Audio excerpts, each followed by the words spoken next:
Yes, everything is that deep.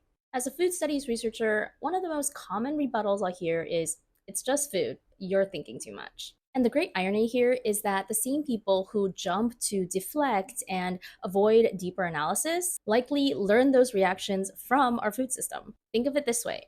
We are taught avoidance every time we go to the grocery store. There's a reason meat is usually packaged the way it is: pre cut, no feet, no head, no blood. Wander over to the produce section, and you likely won't bat an eye seeing strawberries, watermelon, snap pea any time of the year. That's the system dissociating for us. Animal from meat, harvest from time. We learn to deflect when we see questionable advertising, of which there is a lot. When it comes to food, you'll often see women being objectified as symbols of meat.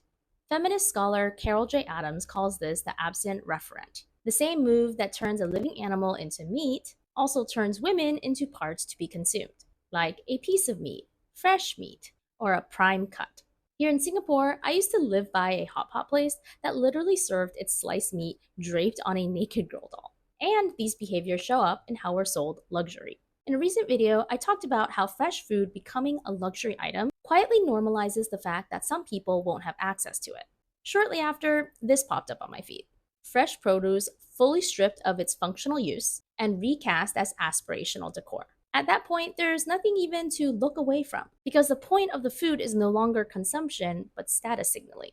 Despite all of this, most of us were never taught to look at food with a critical eye. So when someone does point it out, it makes sense that it doesn't really land as information, but as a personal attack. So as a result, some will reflexively reject the premise altogether, because that's exactly what we've been trained to do. But the thing is, politics has never been confined to the visibly political sphere. More often than not, it's what we don't consciously think about that shapes us the most, precisely because we don't notice it at work. Sociologist Antonio Gramsci called this constant, quiet normalization common sense. When we're so uncomfortable we can't even talk about the reality of our food system directly, those in power can rest comfortably knowing that we are sure as heck not going to do anything to change it. So, yeah, everything really is that deep. The only question is if we're willing to admit it.